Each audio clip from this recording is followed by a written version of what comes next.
Hey all, another week. We're approaching the we call it the dog days of summer. If you're a parent, you know the summer months that drag on, that are maybe a little bit crazy during summer, and it feels that way in the industry. We're kind of in the dog days of the industry, I would say. It's end of May, and getting that weird part of the business where you're trying to. We have a couple of things coming up very closely. We'll talk about certification season, ready to sell status, new plan designs, prepping for your sales season. There's all these great things that are very quickly approaching, but in the meantime, we're in these very slow dog days of the business, so to speak. Yeah, so we generally see our sales dip a little bit this mid-May towards mid-June timeframe. Engagement is lower. Parents have kids that are graduating, starting to get ready to get out of summer, starting the trips. Consumers have been hammered and beat to death from fall all the way through Q1, and there's a little bit of consumer, what would you call it? Just checking out, like it's the summer vacation mode mentally from even paying attention to some of that stuff. Yeah, consumers are a little checked out. Agents are a little checked out.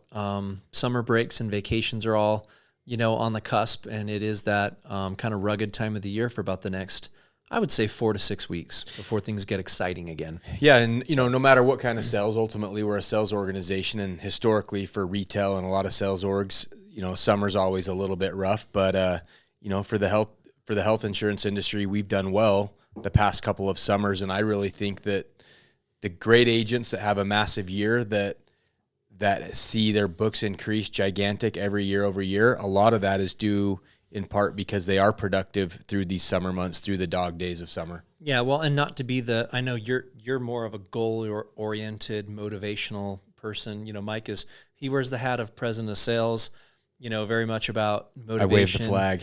Yeah, absolutely. He bears the flag very proudly of that. I'm not as much. I don't want any excuses. I want results, and candidly, though, we get into these areas of the year, and it does become, it just gets very taxing, you know what I mean? And so I think that things are cyclical, and the good people, though, and you notice whether you're an athlete, you're a professional, whatever else, the people who do very well and are very successful are those who, they're not feeling it either. They're not motivated or whatever else. It's about that consistency, the dedication. It's them showing up day in, day out, and putting in the work throughout the year. So to Mike's point, the people right now who are very much winning in the industry, they're staying engaged even when they don't want to. When times are tough, when it's rough, those are the ones that are putting in the effort and getting the wins. When you are in a sales role and you take off a couple of weeks or a couple of months, man, that puts you in a bad position. You got a lot of makeup work to do, a lot of ground to cover. Well, yeah, and like we've talked about before, the industry's just changed, right? And it just demands more engagement year-round from an insurance agent. The days of being able to put your briefcase away from the end of March all the way till, mid-September and have a 6-month hiatus are just gone. Yeah, well, especially this last year. Oh, what anymore. If you pop your head up and go, hey, what happened in the last 6 months? Well, I was checked out mentally. You're like, let me tell you, my friend, a lot has changed over the last 6 months. Yeah, good luck finding your way. So this type of year, it's also the time when we really start pounding on the drum to kind of prime the pumps, get everybody ready for what we call certification season, and Ahip comes out every year. So I think a lot of agents, even agents that have been in the industry for a long time, don't really understand, number one, what the point is of Ahip and these annual certifications, why we have to do them, and why it's so important, why they're FMO, why they're upline, why the carriers put such an emphasis on it to get it done so quickly. Maybe you want to chime in on that. Exactly. And if you're an agency owner, this is literally the content that we covered, a big portion. We do a once a month agency owner call. So if you're an MGA or a GA, let's say you have, 20 agents or you have 300 agents, whatever that may be, and you're one of those agencies that does business with us, we'll get on a monthly call, and I covered a lot of these same topics. And we just did it this last week and talked about the importance of it, of being early and being often, and we also talk about it. I ingrain it in my kids and my staff and everything is, look, there's no such thing as being on time. You're either early or you're late, period, the end. And same thing with these certifications is if you have somebody that and characteristically they're always there early and they are never late. That is an attribute or a characteristic. And it's the same thing about you all as professionals and agents and certifications, in that every year, we are required to do Ahip. And one thing that I will throw in here as a little caveat, if NABIB and Aetna are listening, is NAHU or NABIB also came out with a certification for agents to do to meet that annual Medicare training each year.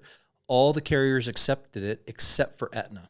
Okay, so I'm happy to put that call out on the podcast and put my name and put myself on the hook and on the line to go, Aetna, to get your crap together. Does not make sense. Yeah. Why are you the only carrier out there who is not accepting the NABIB certification? And because of that reason, it forced the majority of the agents to do the Ahip certification. And candidly, Ahip did not lobby for some of the best interests of the little guy and the smaller agent out there. And so I would just say, I would like to see Aetna accepting NAHU or NABIB's certification, and I hope that that's going to be a viable path or course this coming year for certification season. Yeah. Just so that people know, Ahip is going to launch on June 24th or 22nd, or let me see. Hold on, I got to check my calendar. Actually, while Dan checks on that, so one of the things that I wanted to say about Ahip is, what we do it's the 24th? 24th of June, Monday. 24th of June. One of the things, Dan and I actually get excited about Ahip every year, which is really weird because usually it's like the dreaded time of the year for everybody where you have to do that annoying 50-question test and go through the modules. And at this point, I've done it 14, 15. I don't even know how many times I've done it. But what's interesting is you go through and you look for the little nuggets. Ahip is how they'll put out a lot of the clarifications from CMS of how they're going to be handled. And so we look for little hints, and we look in the questions and the modules for some of the boiled down interpretations or the application of some of these rules. And so for this year, I'm particularly interested to see if there's some further clarification specifically or hints. I would guess there'd be more questions added to Ahip this year than there has been for the past few years. I hope they refresh it, because they had a pool of the same recurring questions, and all they did is put answer A and turned it into answer C, and answer B turned into answer D, and then they replaced Nancy with Paula, and just replaced a few of the words, but they did not refresh much of the content. And like 2 or 3 of the questions were new, yeah. Yeah. So, but if you're newer to the industry and you're listening to this, so Ahip stands for America's Health Insurance Plans. They're like an accredited organization where you go through and you pay a fee to do your annual training and certification. The normal fee was $175. Most carriers will sponsor some of that and partially pay for it, where you'll get a $50 discount, and then you only pay $125 to do the certification. Yeah, or fully pay for it. It'll be interesting. I doubt anybody will do that now going forward, because Ahip was one of the things specifically called out in the call letter. And it'll be interesting, but the point is that you were supposed to go and do like an annual certification with all the changes and updates to the industry, so that you as a professional know the do's and do nots of the industry. And then you can take that certificate and transfer it over to each carrier that you represent, whether that be WellCare, Humana, United Healthcare, whomever, and that would complete like 50% of your certification requirement. Mm-hmm. And then the remaining portion would be you doing very specific carrier certifications, like, okay, hey, I'm United Healthcare, and I want to make sure that before you go to market and talk to consumers and represent our product, that you actually understand how it works and can represent it correctly and accurately. So then you'll have modules to understand their particular products and processes, right? That's how it works. And so contact us if you need help with understanding like the steps, the guidelines, the URLs, what you're supposed to do, not supposed to do. It can be a little bit confusing, especially if you're trying to certify for 5, 6, 7, if you're me, 11 carriers in the Medicare space. It can be a little bit confusing. But that's the whole premise of doing those annual certifications. Yeah, and shout out to our website. We generally have a really good guide from start to finish on getting your Ahip done, and then the links to each certification, how to get them done. Brian usually does a guided walkthrough of how to log into the certs, and so it makes it very easy where we can just say, hey, go here, go do this. But one of the things that I want to talk about, Dan, is the why. The why of it. And Ahip, does contain information that you have to know as an agent. And it's very interesting to me that a lot of people want to do anything they can to shortcut it. The FMOs will do like Ahip cert parties, and they'll all share answers or whatnot. So let's talk about that for a second. So we know of people in the industry, and I talked about the movie The Accountant before, with, if you've seen it, with like Ben Affleck, when they're doing the taxes and he's the accountant and he's like, hey, how much do you want to claim for this? And he's like, yeah, more, like more. Claim more, and keeps doing that thing. Well, it's kind of like that, where people are like, oh, I can't give you the answers to Ahip, but come to my office, and you're like, I have answer A, is that correct? And you're like, think harder. What could it be? What about answer B? Oh, you're getting hotter. I don't know. What else would you consider? Like, yeah, that sounds like a reasonable answer by the time you get to, and so they guide them through that process, which I understand why they're trying to do that. There's organizations like FMOs and agencies out there who are trying to provide value to people, to say, hey, I'm doing something to help somebody and providing value. But at the same time, if somebody can't figure out the answers to either the NABIB certification or the NAHU certification, quite frankly, they probably have no business being in the industry and representing products and carriers and being a professional if you can't pass that. Yep. We've had agents before flat out tell us, well, if you're not going to just give me the answers to Ahip, then I'm not going to contract with your organization. And I'm like, fine by me. I don't want you as an agent. You must be awful. Yeah. You know, if you don't even, here's a fax number, go get on your dinosaur and get out of here. If you can't even pass the basic certification test of the industry in which you want to represent, then I don't want you either, you know? And I do see agents all the time come in. We kind of throw people to the wolves with Ahip and basically like, this is knowledge you got to know. Go read the modules, go pass the test all on your own, because one, that's what we're supposed to do. That's what's compliant.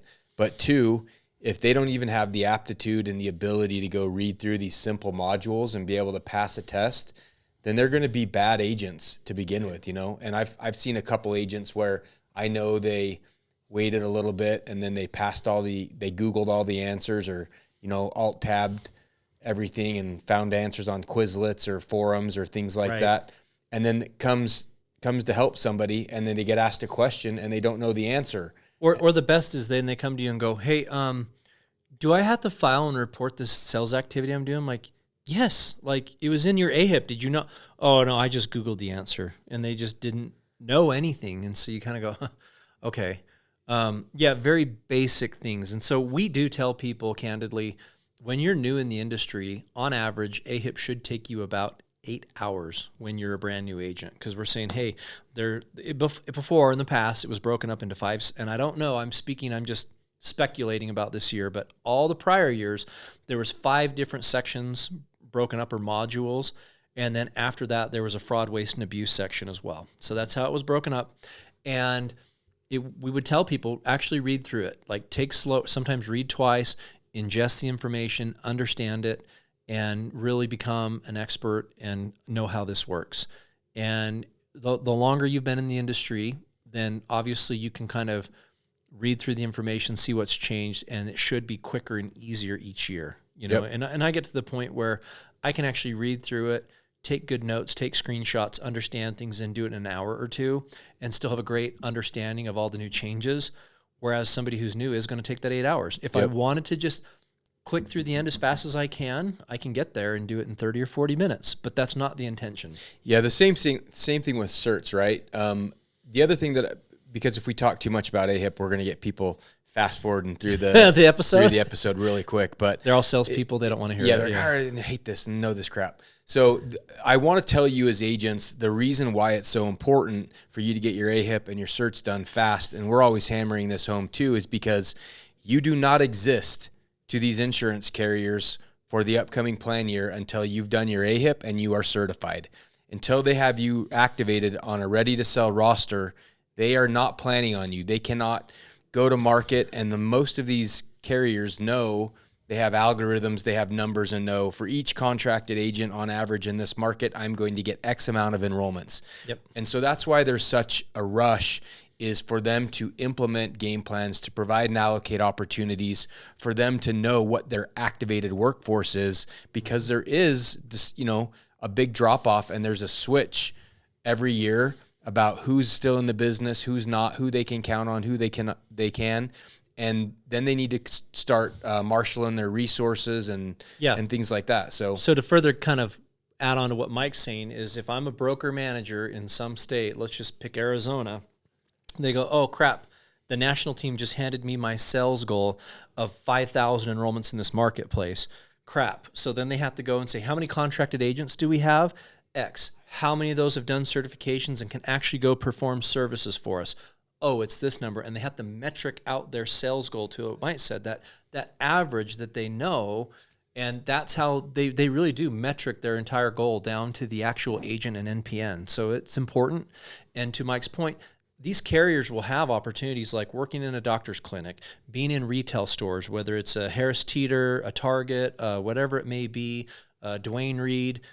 They're going to have these pharmacy opportunities. They're going to have doctor's offices. They're going to have these sales meetings that they do. Agents call them community meetings. I call them enrollment meetings because I like to make money and make enrollments. Mm-hmm. But there's all these opportunities. And again, these broker managers and regional people and directors, they're in charge of quarterbacking and allocating those resources to their agents. And so again, they're having these conversations in July, in August, and they're already assigning these out to the individual agents. So when you're taking vacation or doing whatever, and by the time you decide you're going to do certs in the first week of September, and you show up and raise your hand and go, okay, I'm completely ready to sell. What do you got for me? It's like, I don't know. You should have hit me up in mid-July. Yep. I had past tense some opportunities for you, but I already assigned them out. Sorry. Exactly. So that's just some background on certs, Ahip, the reason why. So hopefully you guys understand, make it easier on your uplines, make it easier on your FMO to just hurry and get those done because, I say pressure rolls downhill. Is that the phrase? That's the politically correct way of saying it. And so they're coming to us and going, hey, we need your agents activated. We need roster. You got to get them done with Ahip and certs. And so then we go pressure all of our agents and we're, using staff resources and things like that to reach out. Just get it done. It's not because you have to get it done by some certain deadline in order to lose your book of business or retain your right to sell. That's the reason why carriers want you to get it done early and often. That's the reason why your upline wants to get it done early. Yeah, and if you don't think that we get that pressure, from the carriers, absolutely, that is something that we get hit once you start to get in about early August. You get into mid-August. By about then, the carriers start to really crank up the pressure on the roster and the agents, and what good reason does this person have for not doing their certification? It's been available for 2 months. Yep. Why is 60 days not enough time for somebody to get their certification done? And candidly, if you're a professional, that's plenty of time. We all have, I had a week-long vacation. Cool, that's 7 days. Why couldn't you figure it out in the other 53 days that you had? Yep. So, all right, so that's enough because I know, you're right, Mike. If we keep talking about Ahip and certifications, people are like, I'll wait till the next Agent Boost podcast. Yeah, Skip. exactly. Delete. Swiping through. Yeah. So what do we want to talk about next? We want to talk about some of the carriers reallocating some of their resources like Humana. Yeah, let's talk about that. But before we do, the one thing I do want to kind of throw out there and just kind of in general, because I really do feel we get great feedback on the podcast. We have a lot of listeners now. We have everything from provider groups, from brokers in the industry, from carriers listening.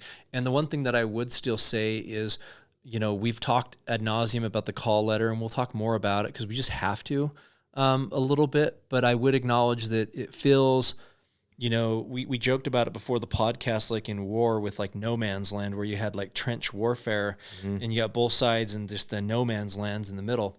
It very much feels like we're there, at least from our end as an FMO or TPMO, because agents have clarity on what their compensation is going to look like. Now there's a lot of providers, carriers, and payers have clarity on how they're going to get reimbursed, whether they like it or not. There's a lot of clarity there.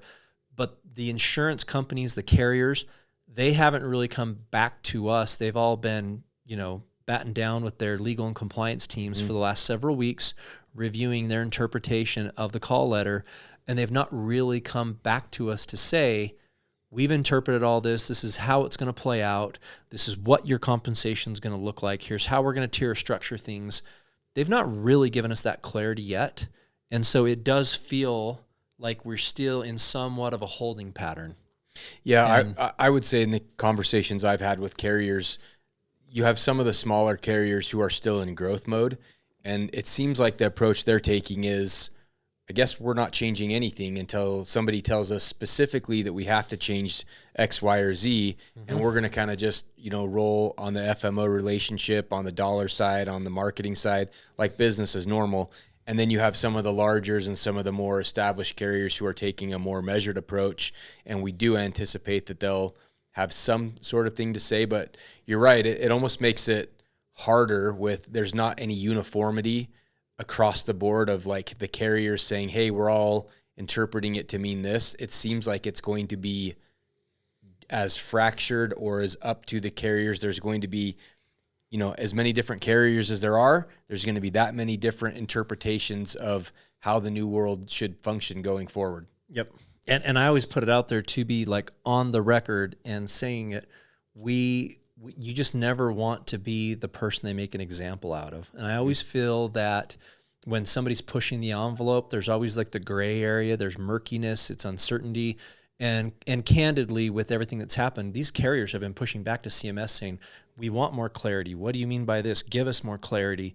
And it has not been, it's been clear as mud, and they're interpreting. And I want to be able to grow and push things and be very proactive, but you just don't want to be pushing the envelope too much to where you're the person they make an example out of, candidly. So I think there's that element. And I would say too that, look, it's all very public knowledge. The big dog in the industry overall is United Healthcare. And I do say, I think that a lot of insurance companies and carriers are all kind of looking to see, well, what is the big leader in the space going to come out with, and what is their interpretation going to be like? And then are we going to be consistent and agree with what they're saying, or do we have a different interpretation? So I do think there is that, whether carriers want to admit it and say that or not, I think that's an element that truly does exist, and they're kind of waiting to see if they're in alignment or kind of view it very differently too. Yeah, so call letter aside, we know the funding environment is looking better for next year, and so we do see carriers already starting to make some adjustments and pivot on some of their strategies and things like that. And then, we saw that kind of Humana started messaging You mean out worse, to the market. not better. You said better. The funding environment's better next year. Oh yeah, it's worse. I don't know if I did say better. It's the funding clarify, environment's much worse. It's worse, not better. Yeah, sorry if I misspoke. But so they're making some adjustments in reaction to that. For example, yes. Humana seems to be, communicating out to the agent community that they're going to be shifting and allocating some of their resources. I read a couple posts on forums about, people calling into. But let me ask you, why are all of the member service departments receiving a huge influx of 20 to 40% more calls to handle? Why are they getting those phone calls though right now?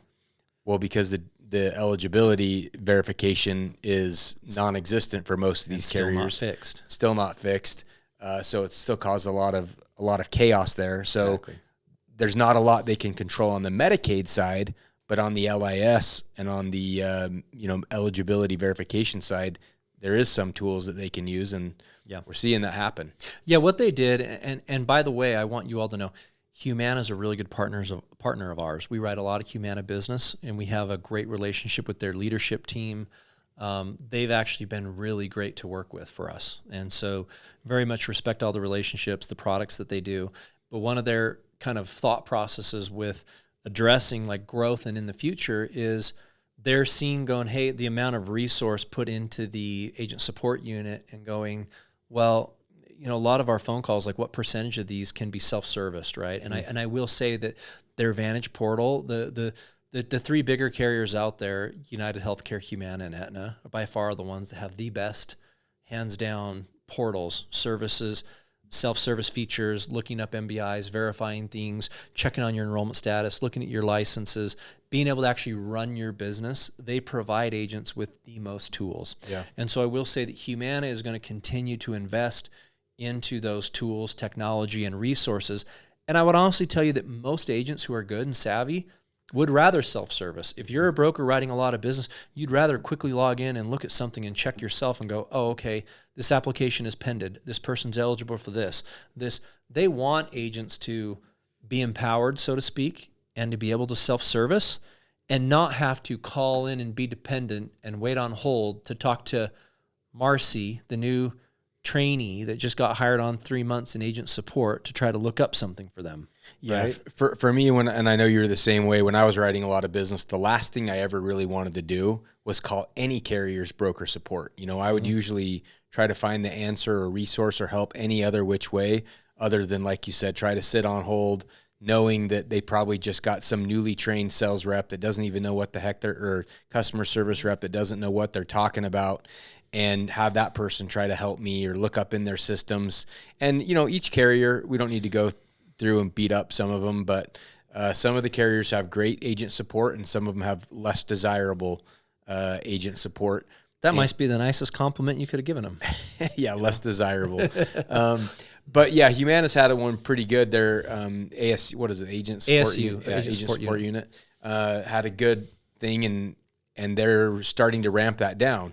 And so what they're doing, though, so people understand, is they're maybe ramping down some of the things to say, hey, call us for all these items. So they had a bullet listed thing of, all these items. If you're locked out of your system, call them still. If you have a commission issue, call them. If you have problems with an escalated enrollment issue, call them.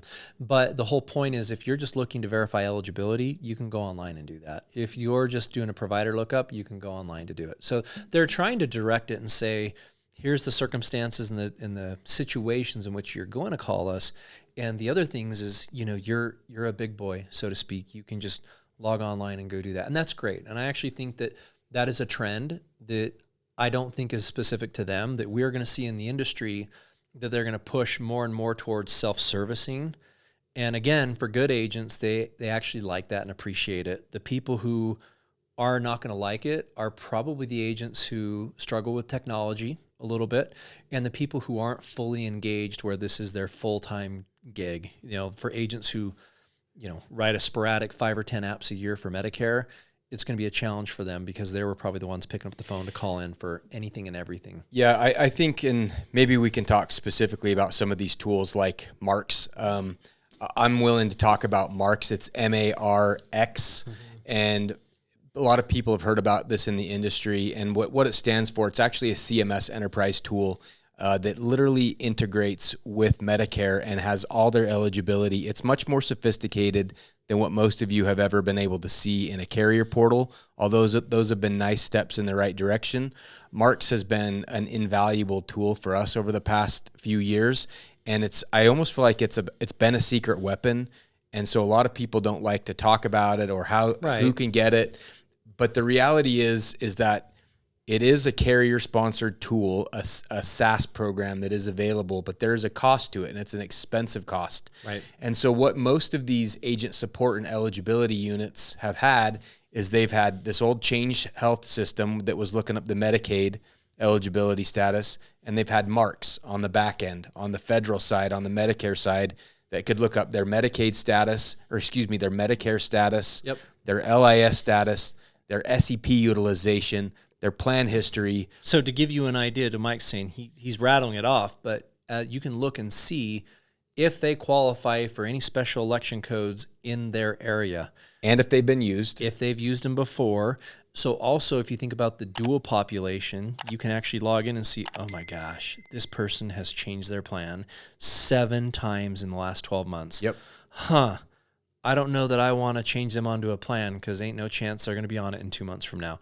You see that abuse.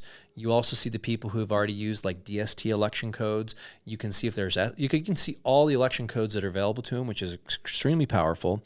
You also can look at their plan history, because when you're talking to somebody and you go, oh, you're on Aetna, which plan? I don't know. Are you on an HMO? Are you on a PPO? Are you on has the H code for each plan? So you know exactly the kind of plan that they're on, to where even if you're doing like a Sunfire comparison, you can put that exact plan in based on their HICN or PBP. So then you can really do a comparison versus just guessing what you think. So, I mean, it really is very powerful. Correct. The other thing that it can do that these carrier eligibility tools typically have not been able to do is you can look somebody's MBI up with their name, date of birth, and social, or you can look it up with name, date of birth, and any 3 digits of their MBI. So a lot of call centers have had this over the past 6-7 years. And, when you're doing telesales and you want to try to offer some sort of legitimacy, it's nice to say, hey, I actually can look up your Medicare profile. If you just give me your name, date of birth, and the last 3 of your card, I can actually look up your Medicare ID number, and then you can kind of read them back, and it makes you look very, very legitimate. Yeah, and of course right? you have to ask their permission and be like, hey, if you have your permission, all the PHI rules, all this. So but it's nice because over the phone, they don't want to give you their social security number, and they don't even want to give you the full Medicare number. But if you're just like, hey, I just need the last 3, it's a lot more trusting and softer. Correct. So you agents that have been using like the PhD, the producer help desk at United, that you think is amazing, because it is, and some of these other carrier resources, and when you call in and get these eligibility, they're essentially using these 2 tools. They've been using Change Health and they've been using Marx, and they're able to look up somebody's name, date of birth, and social and get you their MBI. They've been able to check their eligibility status. However, the cost for Marx is very expensive per license, per agent, and so carriers are not going to pay for it for everybody, and that's why not everybody has had it. You have to do a high volume of business. And candidly, they're very cautious about giving it out because they're worried about the people abusing and using it inappropriately. And that's the other reason that people don't understand, like, oh, I would just give me access to it. But the amount of abuse that would probably happen without oversight is probably correct. Very and high. When you become a new user, you do have, there's like a background check there. You're entering in your personal information and things like that. They do verify who is using and accessing these databases. So we've always thought it was funny that, if you gave people the right tools, we'd probably have a higher quality of enrollment. If people knew what the eligibility was, yes, we wouldn't have all these issues. But Marx is great because it even shows what status of LIS they're on, level 1, 2, 3, 4, 5. It shows if they've been incarcerated. It shows if they have any SEPs. It literally is their whole Medicare profile that you have it. And it makes it easier to where, again, going back to guesswork, it eliminates the guesswork as the agent to where if you're looking at a partial dual plan, a full dual, if they actually have an election code, if they don't, and you just don't have pended crappy business. So it's great. The one thing, should I bring it up about our staff and support and all that? Yeah. We try not to self-promote too much on the podcast because we really try to have it be very just broad-based, industry wide. But yeah, so one of the things that we are doing is it's a feature and a support that we'll be doing and offering for agents here within just the next few weeks, to where, again, we anticipate and see that the industry is going to continue to do pullbacks and cuts to their own internal support channels where they can cost save and correct, because we just know that funding environment. This is not going to be just a Humana thing. So I don't want you to listen to this and say that we're down on them. We see this trend happening with all the carriers. And we're building in more support mechanisms with our own internal staff to where, you don't have to call the carrier. You can just contact us here at Agent Boost. Our staff will just be able to look it up, do those Marx checks for you, verify, help you with your clients, and help you with your enrollments. And so I think that's going to be valuable. And we've always told people, we're not a clearinghouse like some where you're just, here we contracted you, we did background, here's your writing ID, good luck. We're a lot more than that, and so we're happy, and I tell carriers that we're happy to earn our money and provide value and be that critical part in the supply chain and provide those services for our agents and agencies. We're happy to do it, and we're going to continue to plan on doing it. Yep. So. The other thing, too, that I wanted to, kind of talk about with Marx and this shift is what we're seeing is, let's say you're a carrier and you're paying for these support reps, and a big portion of what they're doing is helping verify eligibility, and literally they're just looking up in these 2 tools. So we're seeing some of the carriers starting to open up or offering to sponsor Marx for top agents or even support staff, because I think in their mind they're going, well, let's see, I could definitely provide Marx access for a lot of good, reputable top agents, and that will drive down the requests because we have it where we've been able to offer Marx support for our top agents for 5 years. 5 years. And I'll be honest, it's freaking annoying a lot of times because because these agents need it and they haven't been able to have access to it, and we get blown up, and I go, dude, I would just get you your own license if I could, but I don't know the exact numbers, and I'm not pretending I have the exact knowledge. We've heard that each Marx license costs carriers around $1,000 to $1,100 annually per user. And so if you sit and go, well, let's say I have 1,000 top producers across the whole country that I could get this access to or fund access to, and they can go look up and be able to service and drive down X amount of traffic. How many reps could I cut back on if people could just look this stuff up for themselves, And cut down wait times and hold times, and for the items that we truly do need to support, like provide and deliver better service. Correct. Right. So I think it's smart to go, I'm going to absorb this cost to give this tool to a top producing agent or entity or support staff because it's going to save money on the back end. And so I'll just say, not all of you agents are going to get access to Marx. It is still going to be a very precious tool. And I don't know, if your upline is going to be able to get this for you or not, but that's how that game works. That's how the system works. And it would be very valuable or beneficial if you could get access to it, because then you're not guessing. You don't have to go. I always thought it was funny too, when people don't necessarily know what plan they're on, or if they've been on a plan before and you're like, well, I could put you on this, you want to enroll in this plan, but I don't know if it's better, Right. Like sometimes you're trying to help people, but without access to the right tools, you're not able to help them as intelligently as possible. And it's like, hey, CMS, the agent community is trying to do a good job. Right. Give us the tools to do a good job. Well, how often if somebody's doing a telephonic sell and they're calling somebody and it's like, hey, can you get out your insurance card? And I don't know where it is. Like, I can't find it. They can't find it. They don't know where it is. And you're trying your best, like from a very diligent perspective and from a very honest, trying to ask the right questions of the find out, and the consumer just can't give it to you. Yep. So it's like, then, you enroll them in a plan, God forbid it doesn't have a network that lines up, or the benefits are worse and they're calling to complain. And the agent really did try to put forth their best effort to do a good job. Yeah. So I think if you're a virtual agent, you're doing it in any sort of telesales or virtual environment at all, Marx is a must, right? I mean, and all of our agents that do it in a virtual environment have it. We've had it for them for a The while. other interesting thing is, and there's been times where even I've looked up, when I was actively selling, and I see that some person's changed their plans 2 or 3 times in the same year, and they've been on 7. And I just say, I'm not interested in helping you. It looks like you've hopped around these different plans. I'm not really sure why. That's not how these plans are designed. And then of course it's the takeaway, and they're like, no, I really want to get on this new one. This is going to be the one that sticks. And you're like, fool someone once, twice, 6, 7, 8 times. Like, how many different Advantage plans do you need to try it out over the past few years? Going back to next year, hey man, duals are going to be able to change every single frickin' month.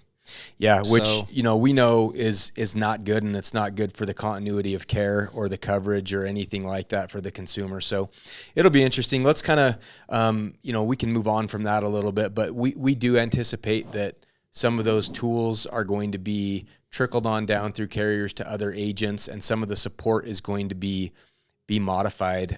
Summarize again, who wins? Really good agents who are great with technology, who are very engaged, who are very bought in the industry, very dedicated and committed. I think that's actually a win for Correct. all of you. Who is it a loss for? It's a loss for the agents who are not good at technology and who are not living it and in it day to day, who does it as a side hustle. I think for them it's a loss. Yeah, why is a carrier going to pay for you to be appointed with the state? Pay for a Marx license for you when you go out and write 2 or 4 apps a year for them. You're right. losing them money, Correct. So that's how you need to kind of earn your right. Maybe we talk about one thing that kind of slipped through the cracks a little bit on a lot of people is this update or clarification of section 1557. They call it the Patient Protection and Affordable Care Act, and this really was reclarified in 2020, but they put it out on HHS and the Federal Register on the 26th of April, and then on the Federal Register on like the 6th of May, and are like, oh, hey, by the way, we're now interpreting this deeper and more. Correct, and this is going to affect Medicare supplements. And so the only reason why we wanted to bring this up is because some of the things that we'd heard with changes to Advantage and the funding environment is a lot of agents were kind of like, yeah, this is going to be the new heyday, or going back to Medicare supplements are going to have a reinvigoration, or they're going to have an awakening again. Right. Hold the phone on that, because the way that this is looking like it's going to be interpreted and affected is going to definitely impact supplement rates and prices on that. Well, and here's the other thing. So we talk about it a lot. And by the way, I'm now starting to be very careful about how I phrase things, just so you all know listening. We have several episodes that we can't sponsor and promote because of it doesn't meet guidelines about. Anytime we talk about three-letter government entities, anything to do with the fall and the activities that occur in the fall, or anything leadership about or government leadership, any of those things that occur that we speak about, all of our podcast gets put into a transcript, and then we cannot promote it, just so that you all know. So if I ever am talking weird or in code, or it doesn't sound very cohesive or anything else, just read between the lines and understand the fight why. matchup between the geriatric guy and the orange man. Well, stop. Yeah, even there. Probably already triggered it. Yeah. Who knows? But so what we were talking about is now you have all these three-letter agencies that are now starting to impose rules, and we're talking about things with Medicare and these other regulatory, the Communications Commission, I'll just say, and now the other one, which is the Office for, I don't know if I say civil rights, if I'm going to get, I don't know, who knows. OCR. Anyways, but now they're coming out and saying, here's our interpretation of it now, and this is sticking, and this is what we're going to do with this. And candidly, now you have the lawyers and the court system going, hold on, hold the phone. All these three-letter agencies can't just come out and impose these things because this is actually not constitutional, right? So again, some of these things that are happening currently, do not be surprised if at some point down the road they get wound back and it goes through the court system, but that can take years, sometimes 3 years to a decade before some of these things roll through the court system. Correct. But anyways, it's this particular one is this three-letter agency stepped in and said, we're furthering our interpretation of this, and we're going to impose it, and this is how we interpret it. On Medicare supplements as well are called out specifically. And so, if you guys have been selling supplements in the past, you know that they are still subject to potential underwriting with certain circumstances and states.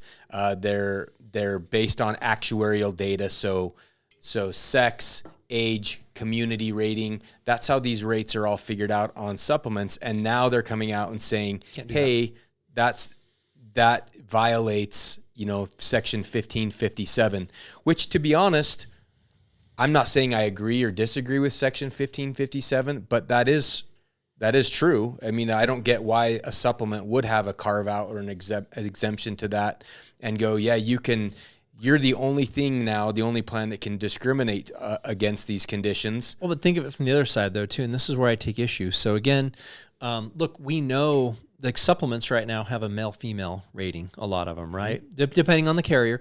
Supplements are usually age-based, age-attained, or community rating, or a blended model of those elements, right? And that's how they price and do their supplements. And, of course, we know males, statistically, it's not discrimination, it's just data. On average, males die sooner than females. Females live longer. Also, males typically take more risks than do females. And then just ask my wife. Yeah, and but it's not. It's data. And so when you're an insurance company and an underwriter, you're looking at data points and saying, okay, what data points do I have in order to make these determinations and set these rates? And so they're from their perspective, they're not being discriminatory. They're just saying, like, here's this data input, here's this data input, and based on all these data points, this is how we're going to price things. And it does make sense very logically that way. And now they're saying because of their interpretation of 1557, can't do that anymore. Where I do take issue, and I think it does suck and penalize healthy people, is for those people who very much made active lifestyle choices to eat healthy, to exercise, to be in good shape, to stay off of medications, to live their life that way, they were able to get a Medicare supplement and usually get like a preferred rating and get a cheaper rate. Non-smoker. Correct, all those things. And so from my perspective, I think that makes a whole heck of a lot of sense when somebody's been able to proactively make those decisions in their life, and they are cheaper to insure. They don't need the kind of medical care that other people do, and it makes sense that they should have a cheaper rate. So now I think going back to, look, I'm not saying that, oh my gosh, the 1557, I agree or disagree, but the reality is who wins, who loses.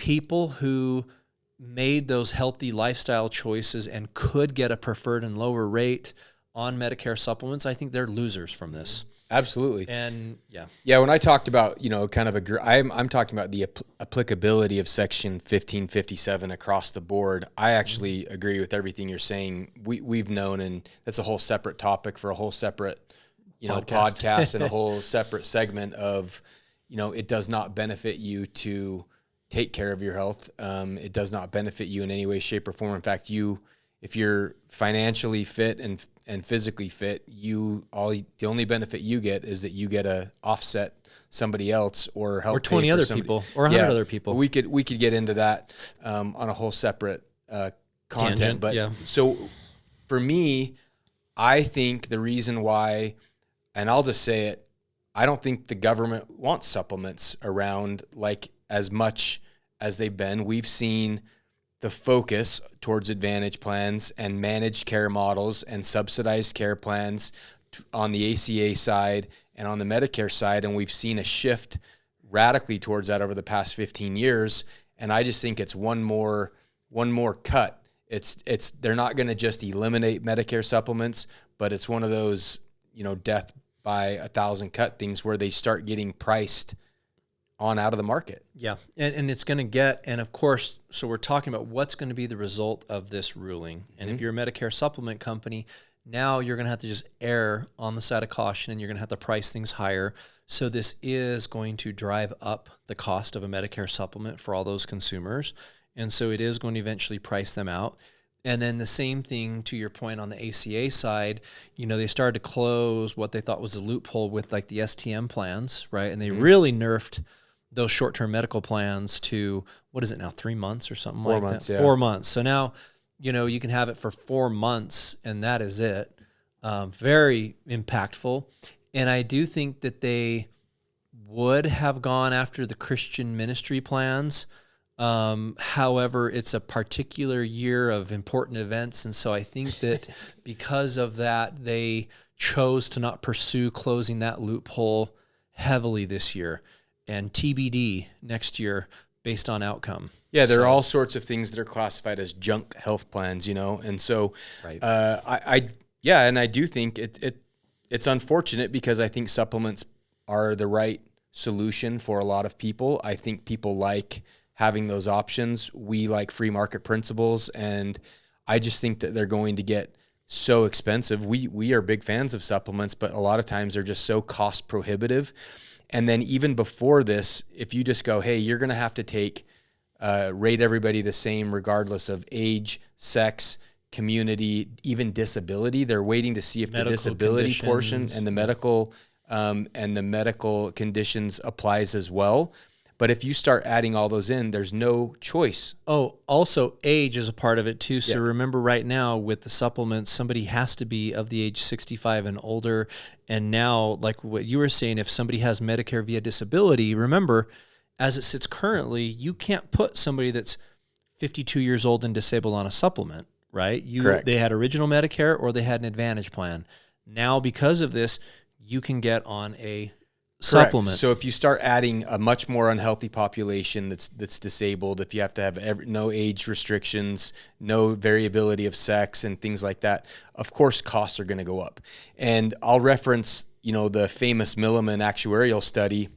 Milliman's, by the way, like the creme de la creme. Yeah, and this was commissioned by, I'll see if I can link it in the comments in YouTube, but Milliman had a study commissioned from United Healthcare that said on average on a lifetime, a life on a supplement generally spends twice as much money for their healthcare costs as somebody on an Advantage plan. And it was a very pro financial model study, but it was done by Milliman with all the data there. And so if you add this cost into these supplements, it's going to drive costs up even further. And by the way, I'm just inserting that. All the supplement trolls are going to jump on us for this episode too, by the way. Yeah, I'll tell you, because I pay attention. A lot of the supplement trolls that were, dyed in the wool. Quote your source. Tell me where. Yeah, dyed in the wool supplement sellers for years. They've all had no choice but to go, okay, I guess I have to sell these stupid Advantage plans, or otherwise I'm out of the industry, Yeah, I'm just saying. So post the link because, we're going to get the business from all the supplement trolls, which I'm like, hey, I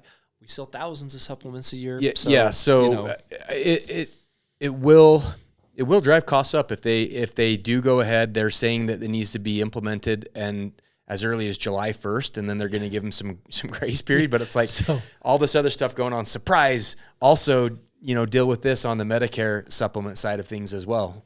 Yeah, you talk about a barrage of just things that all these carriers have to do. And by the way, all of these, if you're a provider, you call them payers, payers or carriers, these insurance companies, the amount of just the barrage that they're having to deal with right now and still be able to somehow create at that point viable insurance products to go to the market with, and then still be able to provide a really valuable service for all of us, which is health insurance, and then somehow still be able to make a profit in all of it is a tall order. Yeah. That's me putting it lightly.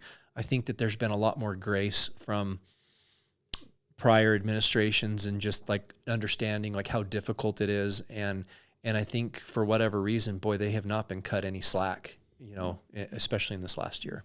Yeah. So shout out to all you carriers. Shout out to all of you. You earn your pennies, or your billions or your trillions. But I'm telling you, it is a hard and very tough business. Well, just like anything, FUD, right? Fear, uncertainty, doubt, change creates a need and difficult circumstances when businesses are always trying to adapt principles. And like you said, our poor insurance carrier friends, no one feels sorry for these multi-billion-dollar carriers usually, but it is difficult when things are changing so frequently right now. These are behemoth companies, and to ingest these changes and be able to like extrapolate how these things affect their whole ecosystem on down the line it's a big ask in a very short time period. And to your point, when we were reading through the call letters, like payer says this, commenter says this is not a lot of time to implement this. Commenter says this is going to take some time to implement. It's kind of like we heard that, but too bad. Yeah, you got to make it work. Well, but also, how often do you see other businesses and other industries try to get into the space and fail because it is harder than they think? And I'm even referring to retail giants and huge companies on the Fortune 500 list who have the balance sheet even and the ability to, and they try to get into the healthcare space. And how often do they fail? Because it is that hard. Yep. Yeah, I think to wrap, let's are we at time already? I think so. Oof. Yeah, we're at time. Flies when we're having fun. Absolutely. I think if you guys are sick of hearing Dan and I talk, we have some guests coming. One thing. Yeah, I wanted to add that just so you know. We were early talking about Ahip and certifications because for the next 2 to 3 weeks back to back, we have all guests in. So we are not going to be able to have like the internal conversation and talk industry because we'll be talking very carrier, platform, technology-specific things with guests on over the next few weeks. Correct. And to that point, I want to implore anybody out there that wants to come on and be a guest. We struggle. We want to bring guests on, especially on the carrier side.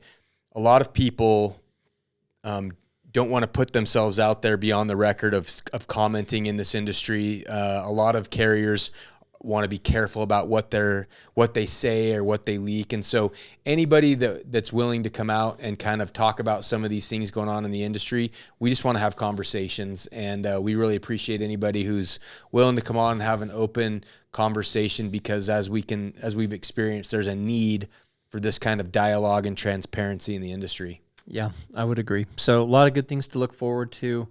I think next week we'll have a technology partner on next week. The following, I think we're going to be talking about ACA, and I think that's something carrier that rep and ACA. We want to be talking obviously more ACA. We have a life guest coming up, and then we have an actuarial guest and a few others coming up that I think you're really going to like. So I think it'll be great. Since we haven't asked this episode, remember, you're supposed to like, subscribe, comment. Ring the bell. Yeah. Ding, ding, ding. Yeah, do it. It helps. Comment. Tell us we suck. Tell us we're doing a good job. Whatever it is, helps the algorithm. Yeah, absolutely. All right. Anything else before we wrap? Nope. Thanks, All right. guys. Beautiful.